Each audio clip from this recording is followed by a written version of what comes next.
This is a Li Auto Mega, Chinese latest luxury electric MPV. From its high-speed train appearance, it's almost as unique as a Cybertruck.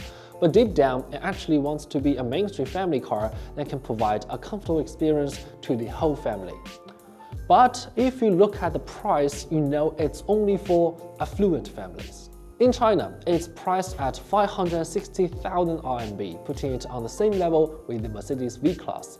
Yes, it has dual motors with 544 horsepower, dual-chamber air suspension, an AD Max driving assist, and an infotainment system powered by two 8295 chips, offering a lot more than the primitive V-Class. But after a trip to the dealership, I feel like Li Auto might have some misconceptions about what affluent families really need. So today let's look at the Mega and find out what a luxury MPV should be like. I'm Harris, you're watching my EV.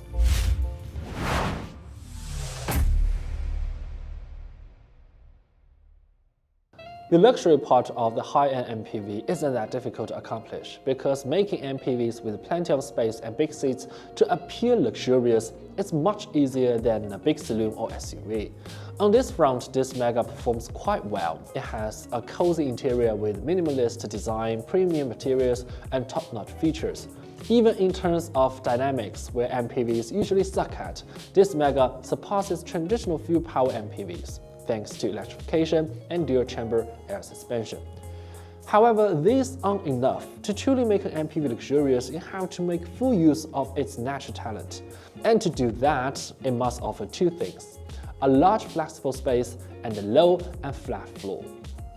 This Mega, however, only gets half of them right. With a length of 5.35 meters and a wheelbase of 3.3 meters, the Mega's second and third row spaces are actually very plenty. Even with the dropped roofline for aerodynamics, the third row still provides ample headroom for someone as tall as me. But when we don't need the third row seats, the layout poses some problems. No matter how you fold the third row seats, the angle of the second row backrest is significantly affected. For a high-end MPV, having to choose between cargo capacity and second row comfort is not the right thing. In response to this, American minivans have given us their answer by folding the seat into a pit. While this has posed safety risks for traditional fuel-powered vehicles in the past, new materials and casting technique have solved this safety issue in modern MPVs. So it's clear that this Mega wasn't fitted with the optimal solution.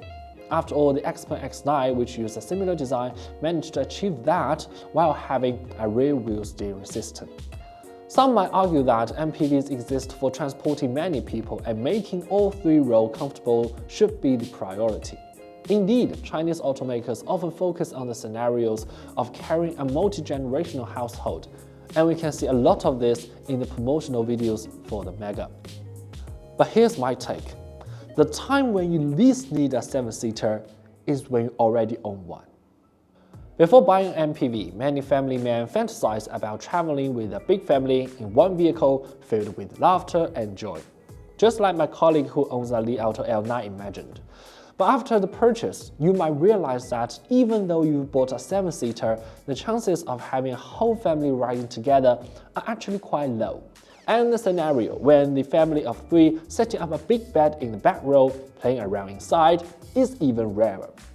These are just marketing tactics. And it's even more so for wealthy families. All 7 people stuffed into one car isn't the safest choice. Just like how the president and the vice president do not fly on the same plane. So, throughout the lifespan of 3-row MPV, most trips actually involve fewer than 4 people, with occasional instances of hauling large items.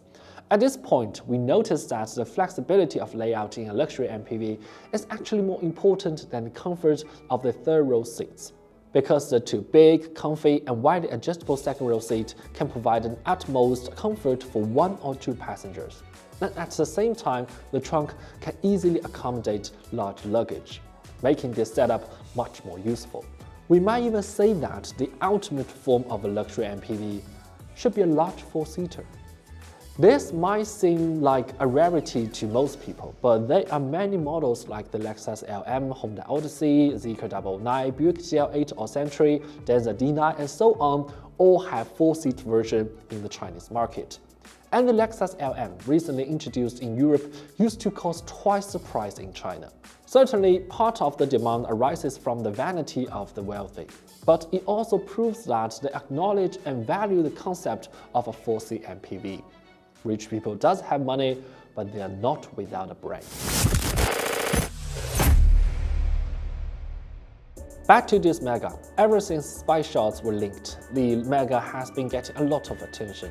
But despite its unique design, rich features, and solid fundamentals, Mega hasn't received as many orders as expected. It seems like the basic stuff it offers isn't enough to grab the rich folks.